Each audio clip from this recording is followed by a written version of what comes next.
ترجمان دفتر خارجہ نے رائٹرز کی خبر کی نفی کر دی۔ ہفتہ وار پریس بریفنگ کے دوران صحافی نے سوال کیا، فیلڈ مارشل کے دورہ امریکہ اور ٹرمپ سے ملاقات کی میڈیا رپورٹس پر کیا کہیں گے، جس پر ترجمان دفتر خارجہ نے کہا، ہم نے میڈیا رپورٹس دیکھی ہیں، ہمارے پاس کسی دورے کی کوئی اطلاعات نہیں۔ ترجمان دفتر خارجہ نے کہا، چیف آف ڈیفنس فورسز کے دورے سے متعلق رائٹرز کی خبر درست نہیں، کسی دورے کی منصوبہ بندی یا حتمی فیصلے سے متعلق کوئی معلومات موجود نہیں۔ سرکاری دوروں کا اعلان حکومت پاکستان باضابطہ طور پر کرتی ہے۔ سیکیورٹی ذرائع کا یہ کہنا ہے کہ رائٹرز کی سٹوری من گھڑت اور افسانوں پر مبنی ہے۔ فلسطین سے متعلق پاکستان کا موقف واضح ہے، جو نائب وزیر اعظم بتا چکے ہیں۔ تاحال امریکہ میں کوئی اعلیٰ سطح کی ملاقات متوقع نہیں۔ آئی ایس ایف سے متعلق فیصلہ جمہوری روایات کے مطابق حکومت سٹیک ہولڈر سے مشورے کے بعد ہوگا۔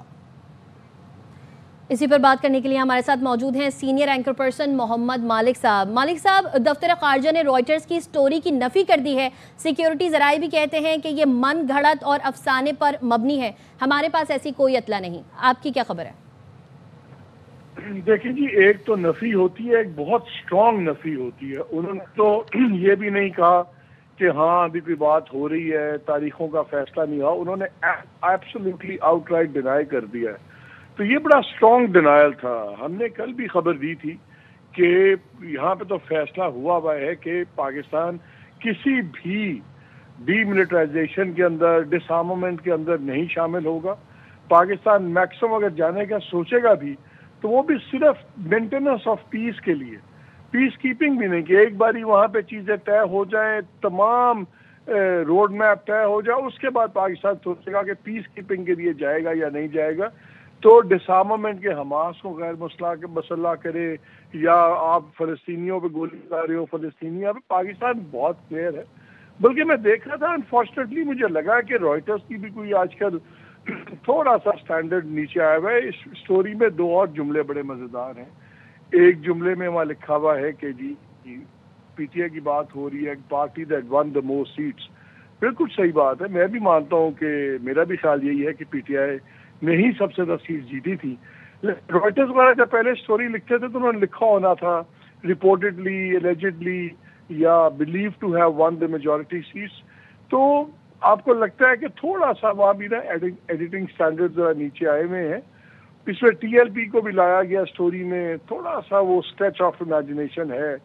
میرا خیال ہے کہ ہوتا جی دیکھیں کیا ہے، کئی باری جو رپورٹرز ہوتے ہیں، بیکاز ہم بھی رپورٹرز ہیں، تو آپ کافی کین ہوتے ہیں سٹوری پہ، تو کئی باری مسلیڈ ہو جاتے ہیں۔ But denial in no uncertain terms بہت سٹرونگ ڈینائل تھا۔ مالک صاحب، بھارت اور یہاں سے بھی کچھ عناصر ہیں جو من گھڑت سٹوری پر سوشل میڈیا پر مہم چلا رہے ہیں، کیا کہیں گے؟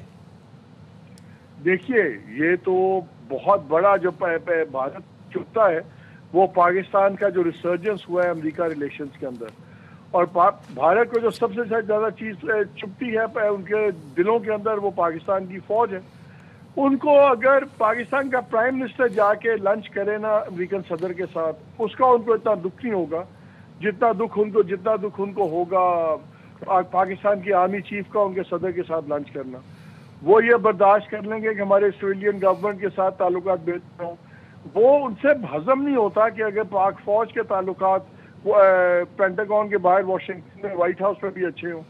سو بھارت کی نروسنس، بھارت کی انزائٹی بالکل سمجھ آتی ہے۔ ابھی آپ نے دیکھا نہیں ہے بونڈائی بیچ والا، سمپل دو بندوں نے بندے مار دیے جیوز، اور وہ انڈین، اور ان کو پاکستان پہ ڈال دیا۔ بھارت obsessed ہے پاکستان کے، اور اس میں ملٹری شکست کے بعد تو جو ہزیمت ایڈ ہو گئی ہے اس کی انگزائٹی میں، اس کو تو کوئی موقع چاہیے کہ کہیں نہ کہیں پاکستان کی آرم فورسز کو، پاکستان کی پولیٹیکل لیڈرشپ کو کہیں نہ کہیں گندا کرے، ہمارے لیے لگائے کہ ہم مشکل حالات میں ہیں، تو وہ تو ذلت اس کے مقدر میں ہے۔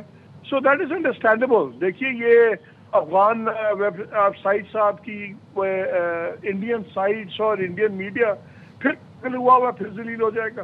عادت پڑ گئی ہے ان کو ذلت کی عادت پڑ گئی ہے۔